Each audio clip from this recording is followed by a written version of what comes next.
Hello, everybody. I am your host, Mike Downer, and welcome to Fully Covered. Do you want cheap insurance or to be insured? I am joined once again by Jeff Eastfold, the president and CEO of Absolute Insurance, and Dan Bell, vice president of Absolute Insurance. How are we doing today, guys? Great. Thanks for having us back. Doing good. You bet. Got to know you a little bit about your insurance agency and a little bit about you guys on our last episode. Today, we're going to dive a little more into the meat, and we're going to talk about how much car and home insurance I actually need. So my main question that I have for you here today, guys, is what is the right coverage amount for my auto and homeowners insurance, and how do I know I'm not over or underinsured? Well, that's a tough one. You want to be insured or not insured, right? So we got to look at how much assets you have. Like we look at your house value, the assets. We try to figure that stuff out. But we just want to make sure that you're like, if you have a car accident, I don't want you to call me and say like, I don't have enough insurance. But 100%. It's the $1 million question, right? Like, what is the appropriate amount of insurance? Well, it's at least $1 more than what the claim is. That's a great answer. That's a good one. Right. You killed that. So, that's a great answer. Right. That's what we need. It needs to be right at that level. And like in Iowa, the minimum limits are $20,000 per person, $40,000 per occurrence, and $15,000 for property damage. Is that for car insurance? Car insurance, yeah. So that's bodily injury. Think about that: $20,000 per person, $40,000 per the occurrence. I think the easier thing to think about is like that. If you hit somebody's car, the most they're going to pay is $15,000 for all the cars. Yep. Who's driving around a $15,000 car? Well, not many. Exactly. Not many. Not very many people. So if you hit a $25,000 car, the insurance pays $15,000. Insurance pays $15,000, and then you pay the rest. $10,000, you're gone. So, and that's the key to that kind of thing right there is people say, I've got insurance. They don't know if they have that number. They don't know what that number is, right? And that's what we try and help people explore. Like you might be needing something more than 15,000. Is 50,000 enough? Is 100,000 enough for property damage? What does it cost more? Right. $10, $20. Yeah. Exactly. No, just that makes insured right or not be insured at all. Yeah, because when it comes to paying out of your own pocket, I know the general population doesn't have 60, 80, $100,000 just sitting there waiting to pay somebody else because they accidentally turned a corner the wrong way. So 100%. That's just my guess. Maybe I'm in the minority, and maybe I'm the only guy who doesn't have $100,000 just sitting around just waiting to pay somebody. Yeah, here you go. So on a different subject, so why should homeowners insurance be based on replacement cost rather than market value? Well, that's easy. So yeah, you've got all these different values that go to your home, right? That are attached to your house. You have your assessed value, which is what the taxes are going to be based on. You have a market value, which is what you can sell it for. And then you have, oh my gosh, there's a fire and I need to rebuild this thing. Well, that's the only number I really care about. That's the number that matters. So we put it through systems that determine the cost per square foot based on the characteristics of your home, the year built, style, and things like that generate a pretty close guesstimation, because that's what it is, because we don't know when the thing is going to happen. That could very well happen to you, right? So we need to get that as close as possible to what that replacement is. And then as you work through, when you work through independent agents, we make sure that there's actually extensions upon that replacement cost that we're going to ensure that, if it's going to take an extra 25% or 50% more than what's listed on that policy to rebuild it, that's what we want to make sure that your house is going to be rebuilt the way it was, like, kind, and quality prior to the catastrophe. Perfect. So let me ask you another question here. How do homeowners insurance needs differ if you're still paying on a mortgage rather than owning your home outright? Well, I mean, there's a requirement in most cases with loans. If it's, federally backed or anything like that, they're going to require you to carry insurance on that collateral. Right. And if you, own it outright, then you don't have that requirement, but you still have an impetus to carry coverage just to protect it's often said the homeowners is the biggest asset in the client's life. Well, their home is their biggest asset. Well, you still want to protect that. And it still makes sense to Also do a that. discount. And it offers a discount on the auto. And if you add an umbrella on top of that, you get, stacking discounts on top of these things. So, No, that makes complete sense. I mean, you So still, just because you have a mortgage doesn't eliminate your ability to, or eliminate your need to have protection, whether the property side or the liability side, which the liability side can be 100%. even more drastic. Yep. yeah, I understand that catastrophes don't care whether you have a mortgage or not. So Exactly.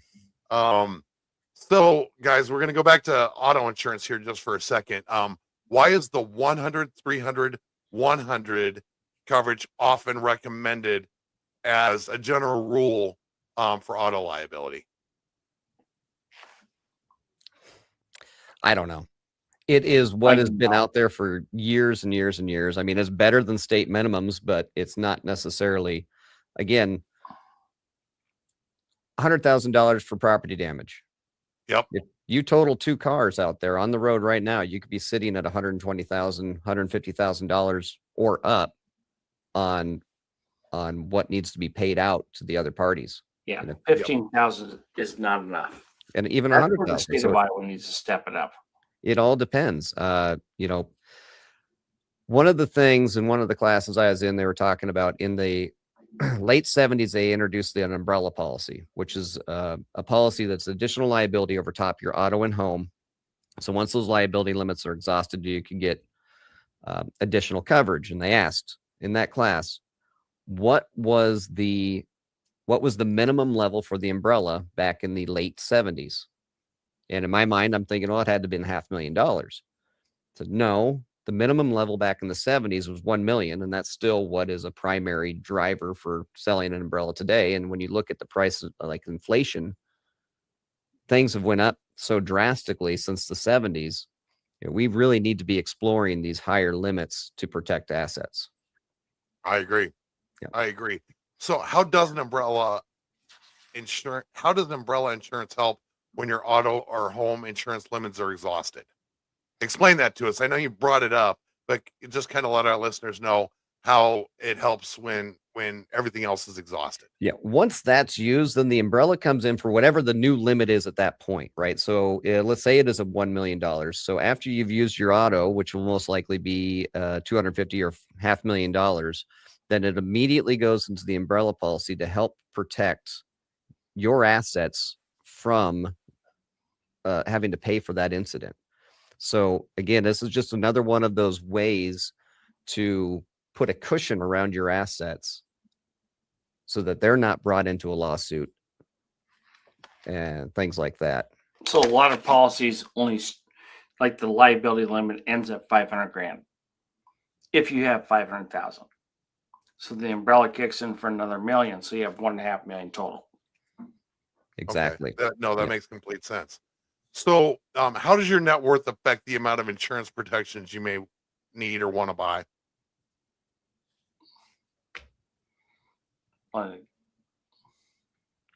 That's tough.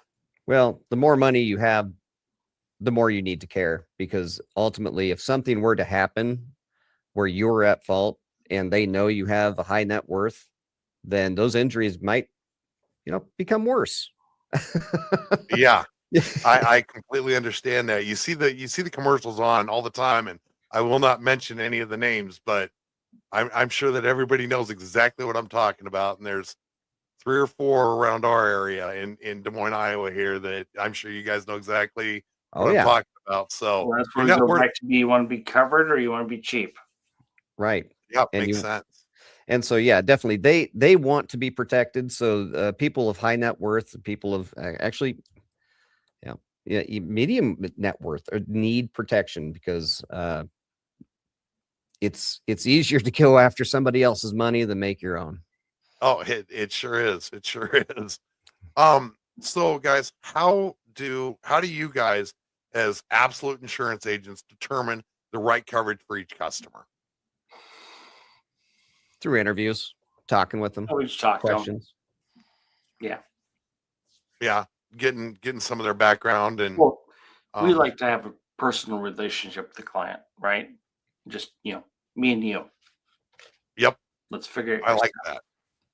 Yeah, and then we problem solve from there. But yeah, it has to do with just meeting the client where they're at and understanding where they're at in their life and how we can help with that. So Yeah, I like that approach because I can tell you that I have friends that I know personally that need a lot more insurance than I ever will, and I have some friends that'll never need as much as I do. So getting to know people is extremely important, and I love the fact that you guys take that approach to helping your clients on an individual needs analysis rather than just putting everybody in one generalized bucket or even two generalized buckets. right. So Yeah, it's not there's nothing cookie cutter about it. right, that says a lot about your business and why you guys have been in business for so long and what you guys are doing. So, what are some of the common mistakes that that can leave people exposed to cost that's going to cost them money? Well, the biggest one is the minimum limit scenario, or even if it's not minimum limit, like again, state minimums in Iowa is 20,000 per person, 40,000 per occurrence for bodily injury, way too low. Yep. $15,000 for property damage. That is one of the biggest drivers. Um, I would say another common mistake is buying base policies. I mean, when you go online and you buy a home insurance policy, it's unendorsed, and an unendorsed homeowner's based. policy is Yeah. not. It's got a lot of gaps in coverage, and so it's best to have the conversation about your particular house with somebody who knows home insurance that can suggest these various endorsements to add coverage that might not exist, like water backup of sewer and drains. Is that necessarily built into a policy? It's not. It's actually excluded from a policy, but can be bought back in through that endorsement, or inland flood, something like that, mechanical breakdown, service line coverage. That's kind of a newer one where, the line between the city hookup and your house, it collapses. Well, replacement costs and contents. Like Replacement costs you and buy it content. online, it just strips everything out. That's why it's cheaper, because it's just garbage. Correct. Yep. This is only our second episode, and we're just kind of scratching the surface on all this, but yeah, the three of us are definitely going to sit down and have a nice little chit chat, guys, and I'm sure that by the time we hit podcast number 10 or before, I'll be able to give you a personal endorsement. You guys are, We'll do it. yeah, you guys are making me think here. So, like I said, we've got a lot to cover over the next few episodes, but let's just kind of wind this one up with kind of a big question, and this kind of this will lead us into other subjects for other weeks. How can bundling auto, home, and recreational vehicle coverage lead to better rates and stronger protection? Well, I mean, number one, there's generally price breaks for discounts. Like, and a lot of times they will stack, where you get a certain discount for having the auto with the home, and then when you add the boat, you add the umbrella policy, they just keep stacking upon each other. Yep.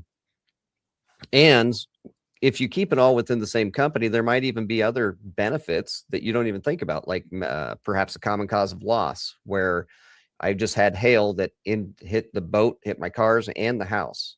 And now I pay maybe one deductible instead of multiple deductibles across the board. See, I'm learning more and more every day. You guys are just making me think. So, but also, just like a lot of people don't have the right coverage. Just like that's not good. Yeah. So I'm sure that my policy only $15,000 for the other people's car, and it's like, well, you had a $50,000 car, you're screwed. Yep. Yeah. So I do love the fact, like I said, our first couple episodes are our introductory episodes, but this has given us a lot and given me a lot of questions to come up with here for the next few weeks, because we'll start kind of deep diving down into the nitty gritty of all these things we've been talking about, and kind of like really let you guys explain to people you know, what they need and, you know, what they want to look for. And not that you're putting anybody down or anything like that, but what they're doing wrong, what they're doing right. And then knowing that they can always give you guys a call and you're always there to help them out and get it done the right way. Absolutely. We'll get into the fun stuff. Yeah, get into the nitty gritty. So, again, guys, it's always a pleasure to talk to you guys. I look forward to learning more and more about insurance. I look forward to meeting with you guys. Again, I'll most likely, I'm 99.9% sure. Let's go on our, that I'll be giving you a personal recommendation here before the end of any of these podcasts. So excellent. Do it. Excellent. Awesome, guys. Well, thanks again for joining me. We'll talk soon. Hey, thanks for having us again. You bet.